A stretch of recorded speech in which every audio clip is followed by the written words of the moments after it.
Yedidim Shalom, on se retrouve pour les passions d'un Hébreu aujourd'hui. L'histoire de Naphtali Imber, oui, celui qui écrivit la Tikva. 2 ans après la fondation de leur colonie agricole, les Juifs de Guédéra se trouvent réunis dans la grande baraque en bois qui leur sert de salle commune pour fêter Purim. 2 jeunes couples de danseurs ouvrent le bal masqué en ce soir de février 1884. Au son d'un violon et d'un accordéon en jouant de vieux airs russes, autour d'une table à l'écart, un groupe de jeunes gens entonnent des chansons en hébreu sans rapport avec cette musique tout en avalant des rasades d'un ersatz de vodka local. L'arrivée tonitruante d'une sorte de clochard à la silhouette efflanquée, longue boucle en bataille et regard allumé d'une étrange lueur, met une bémol à cette cacophonie. « Taisez-vous, silence, séquette !» crie-t-il d'une voix éraillée par quelques vers de trop. « Je vais vous réciter les paroles d'une chanson de ma composition, le chant de l'espérance, mes amis. » « Non, non, Naphtali, on ne veut pas de tes poèmes, on est là pour chanter des mélodies ou écouter de la musique, protestent les jeunes gens attablés. Mais déjà les musiciens ont posé leurs instruments et les 2 couples masqués interrompu leur danse. Vous allez entendre ma chanson, c'est celle de notre espoir à tous. En fait, ils déclament plutôt qu'ils ne chantonnent sur l'air de la Moldo du compositeur tchèque Smetana, qui le poursuit depuis son séjour à Iași en Roumanie. Les 2 premières strophes de son nouveau poème sont ainsi. Kol od balevav penima, nefesh yehudi omia, tant qu'au fond d'un cœur une âme juive pourra vibrer. Le reste suivra.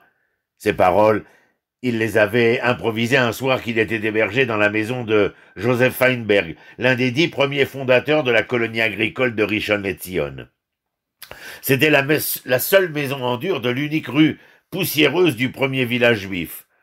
La femme de son hôte s'était mise au piano, seul bien de la famille qu'elle avait emporté d'Odessa, et avait joué cet air de la Moldo. Il s'était aussitôt épris de la maîtresse de maison, et la musique lente, triste et grave de cette mélodie slave lui avait inspiré la première strophe de ce chant qui, harmonisé en 1890 par Samuel Cohen à Rehovot, deviendra, après avoir été adopté par les amants de Sion, puis par la Fédération sioniste mondiale, l'hymne national de l'État hébreu, la Tikva, l'espoir. Naphtali Imber est le fils d'un cabaretier de Galicie où il naquit en 1856. Il s'est fait connaître à 14 ans par un poème en l'honneur de l'empereur François-Joseph, publié dans la presse hébraïque, puis par ses pérégrinations de troubadour à travers l'Empire austro-hongrois, où il menait déjà la vie de bohème. 10 ans plus tard, rebelle à tout travail régulier comme à toute autorité, il s'est fait marchand ambulant à Constantinople, complétant son ordinaire en donnant des leçons privées de langue hébraïque. C'est ainsi qu'au cours de l'été 1882, il fait la connaissance de Sir Lawrence Oliphant, dans un jardin public de la capitale ottomane. Sa science de la Kabbale a tout pour séduire cet aventurier mystique qui l'engage aussitôt comme conseiller et lui offre, avec le gîte et le couvert, de partager sa vie domestique au bord du Bosphore. Également sensible à son charme, la belle Alice l'initie aux subtilités de la langue de Byron. Tombé à son tour sous le charme de cette femme à peine âgée de 36 ans, Naphtali, qui n'en a que 26, ne demande pas mieux que de suivre le couple en Palestine. Le trio débarque à Haïfa au mois d'octobre. Le jeune Imber voyage avec nous apparemment comme secrétaire de Lawrence, mais nous nous occupons de faire peu à peu son éducation, écrit Alice à sa mère. Si elle ne l'empêche pas de boire, car à chaque verre de vin, un poème sort de sa bouche sensuelle, elle s'oppose à ce qu'il goûte au cochon de lait offert par les Allemands du quartier des Templiers, où ils ont élu domicile avant de s'installer pour l'été dans le village druze de Galilée, d'Aliat el-Carmel. Tandis que Sir Oliphant cultive son mysticisme et s'adonne à sa littérature à l'ombre du figuier, Imber met en vers l'amour que lui inspire sa femme. Il écrit ainsi dont les frêles épaules attendent une croix à porter. Prisonnier de son charme mystérieux, il l'identifie à l'ange qui hantait ses rêves antérieurs. Mais la belle Alice, qui semble moins farouche avec les Druzes du Mont Carmel, refuse de céder à son désir. Elle ne cherche au contraire qu'à le purifier de cette obsession. Toute chose bestiale en moi se consume dans le feu de son regard innocent, écrit-il dans son poème Mon univers, consacré à l'évocation d'un secret amour déçu. Sir Lawrence, qui lui a fait promettre de dominer ses instincts pour devenir un ange, encourage son secrétaire à parcourir le pays, l'invitant à visiter les colonies du baron de Rothschild, sans oublier Jérusalem, bien sûr. Et ainsi, Naphtali se rend-il à Zichron Yaakov, où le fermier Ephraim Fischel Aharonson, immigrant de fraîche date de Roumanie, laboure la terre avec ardeur sur ses premières pentes du Carmel. Plus tard, une de ses filles se fiancera avec le neveu des Feinberg. De cette visite, Imbert rapporte une poésie sur le retour au champ d'un peuple qui, depuis des siècles, n'avait plus poussé la charrue.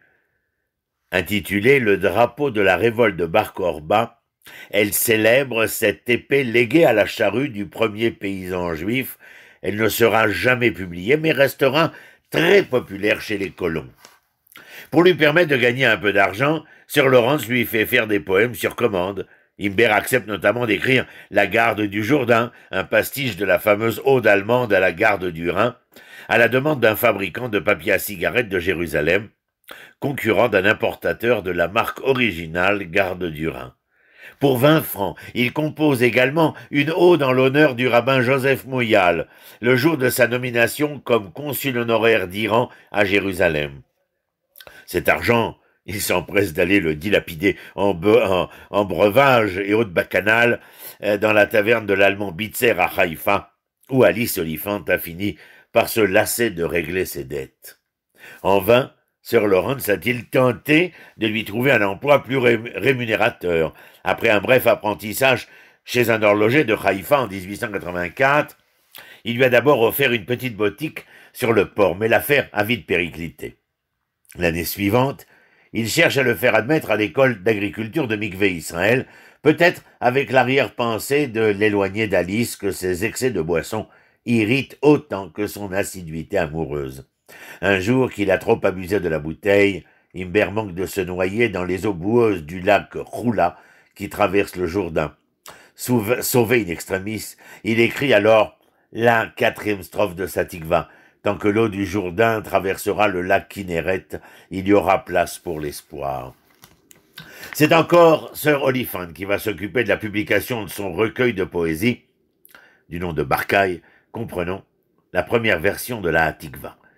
Mais déjà, l'indocile Imbert a quitté le foyer de ses protecteurs pour aller cuver son vin dans une minable piaule de Jérusalem. Il y tombe malade, se fait hospitaliser par une mission protestante anglaise. Sa convalescence, il la passe dans une maison de repos de Yafo fondée par le baron Ustinov, grand-père du futur Peter Ustinov, qui avait épousé la fille d'un juif polonais converti et lui-même marié à une princesse éthiopienne.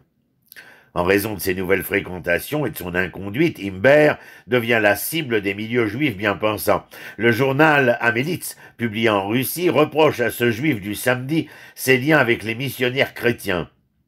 Le chassid Naphtali porte le streimel le jour du Shabbat, mais se conduit en renégat les 6 autres jours de la semaine, écrit le journal. En 1886, Imbert publie dans l'un des 2 quotidiens hébreux de Jérusalem, à Chavatzelet, un article glorifiant la peine des colons de Zichron Yaakov et l'aide que leur apporte le baron Edmond de Rothschild. Il écrit aussi des poèmes exaltant les travaux de ceux de Rishon LeZion, mais il se solidarise avec eux dans leur démêlé avec les administrateurs du baron, épousant leur amertume et leur révolte contre leur direction. Tant et si bien qu'en 1887, émigré à Londres, il expédie au rédacteur en chef de son journal, Frumkin, un long poème réquisitoire dirigé contre Edmond de Rothschild qui paraît sous le titre « L'interprète des rêves ». S'ensuit une polémique avec le quotidien rival, Atzvi, qui va l'opposer durement à son directeur, le puriste et puritain Eliezer Ben Yehuda. Nous en parlerons un jour. L'autre restaurateur du parler hébreu, d'autant plus vivement que Naphtali Imbert avait profité d'un voyage de Ben Yehuda à l'étranger pour collaborer à son journal.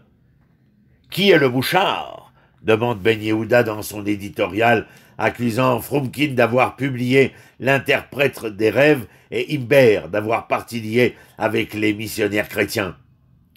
Allons voir, riposte Naphtali, qui reproche au si vertueux professeur Ben Yehuda de mépriser les pieux sfarades de Jérusalem, de couvrir les fautes des fonctionnaires du baron et d'être lui-même stipendié par ce dernier pour avoir, pour avoir reproduit dans son journal le poème qu'il avait naguère commis à la mémoire de la mère d'Edmond de Rothschild.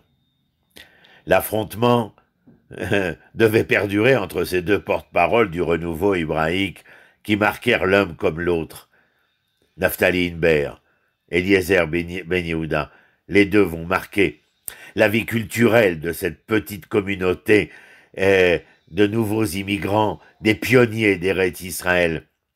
Elle regroupait religieux, boutiquiers, colons idéalistes. Elle était dotée de 2 imprimeries dont l'une s'appelait Gutenberg, mais dont les personnalités ne pouvaient être plus contrastées. D'un côté, une sorte de hippie, Naphtali Imbert, hippie avant la lettre.